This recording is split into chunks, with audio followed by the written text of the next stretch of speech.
I'm 1,000,000 smiles, 1M smiles. This is a Today I Learned. Here's a story. Charleston, South Carolina, it's the home of 100 firsts in America's history. First free church, first boys choir, first opera house, first municipal hospital, first municipal university, and America's very first female serial killer. And here is where our story starts and our story ends. It's the arches in front of the jail. It's the sugar house. It's been here for 300 years. In the very beginning, it had a different structure, and in the 1800s, the sugar house became a monolith, a hell on earth, a prison in Charleston, South Carolina, that the maximum sentence was 30 days. A German runs this place, a city magistrate. He's hell. We won't say his name out loud. He might be the biggest mass murderer in America's history. It's not in here where he kills you. It's out there. You know this man. His words are still in our mouth today. You just don't know they came from him. It's the Carolina Trading Company, the heart of a commercial enterprise, and for almost 100 years, the male to female ratio was 16-1. For every one woman stood in this trading company, there were 16 men. Lavinia Fisher was born in the late 1700s, and she lived in a time and died in a world that doesn't exist anymore. The terms and conditions of her life, we wouldn't even recognize them. And this was the world that Lavinia lived in. Now the rules, 16-1, that's a very dangerous place for a woman to live, so the rules were different back in the day. If you were a marrying girl, the marrying kind, they said there was two kinds of women in Charleston. First kind, we're not marrying. Second kind, we're marrying. If you were the first kind, you were a squaw, wench, a slave, or a whore. And if you were the other kind, they just simply called you trouble.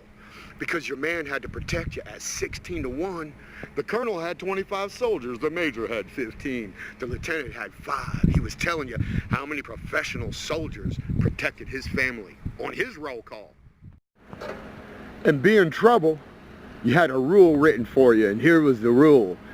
Married women had the right to defend themselves.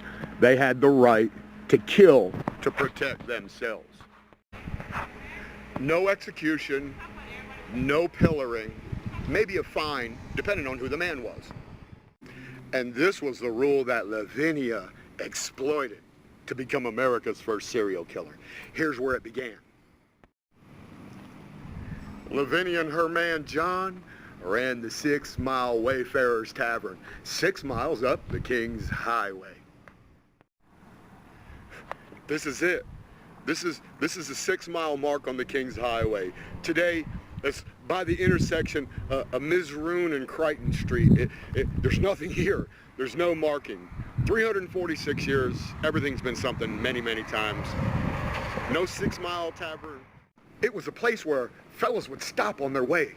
But something happened. Fellas were going, but they weren't coming back. They were coming, but not returning.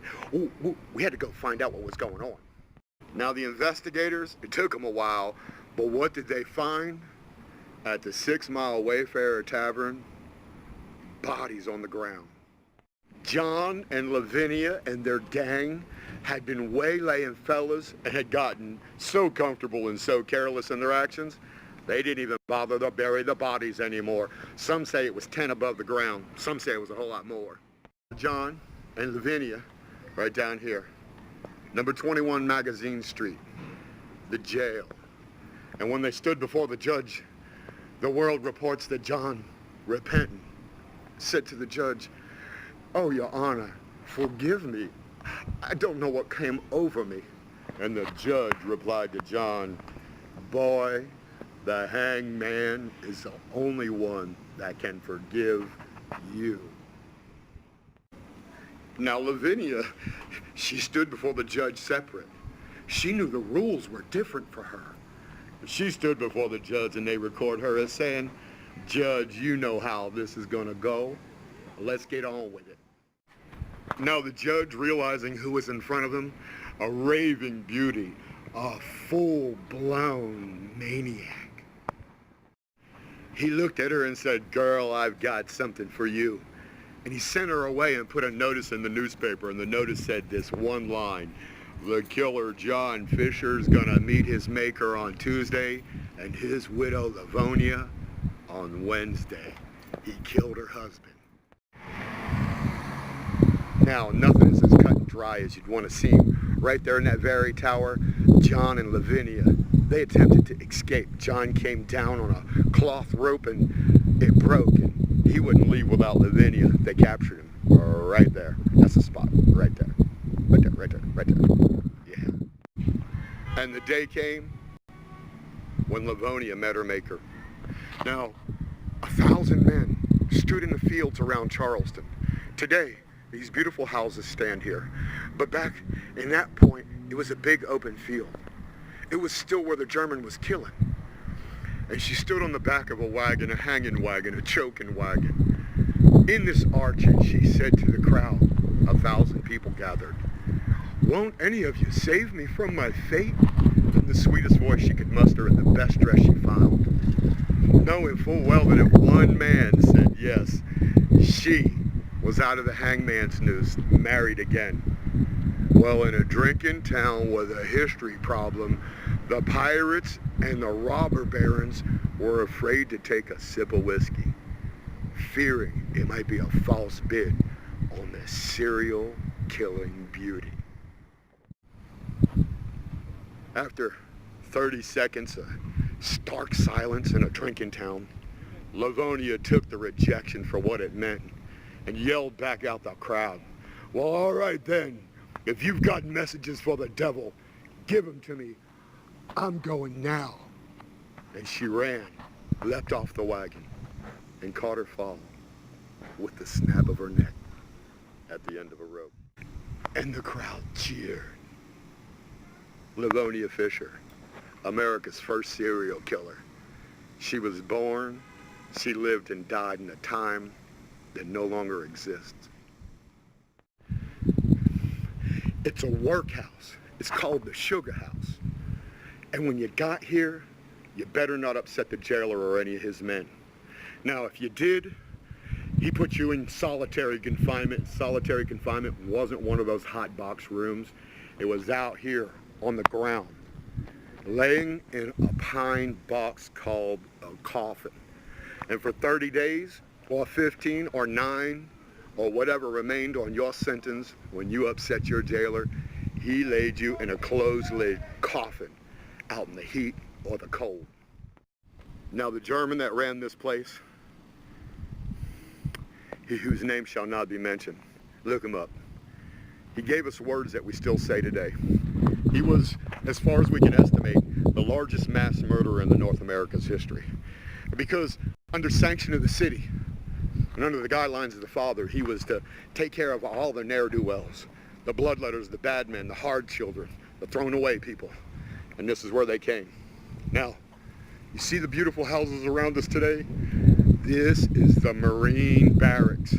During World War II, this is where all the soldiers and sailors posted up while they were waiting to go overseas to Europe, to Asia. And after the war, it's the Marine Hospital. This is where the brothers and sisters lived that were too broken up to go back to the simple rural communities and get the medical treatment they needed. It's the Marine Hospital. Robert Mills designed this. It's a Charleston landmark, and it's the headquarters for the Marine Barracks. And it's the site of the Jenkins orphanage. This killing, the murderers, the death beneath our feet. It's Charleston. 2 stories of hell, 1 of heaven. And what's the heaven in a killing ground? Slide to 1902. And then in 1902, this is a slum. Shanties, African children, untended, running all alone. And Reverend Jenkins, he's got a church up the way. He sees this and he says, like every great American does, not on my watch. I can do something about this. And he does something about it. He forms an orphanage. And he goes to the city fathers and he says, I'll do the work, but I need some of your help. And what does he get from them? Well, it's 1902. The West Indian Exposition Fair is in town, and everybody knows when the World's Fair comes to town, the city goes broke.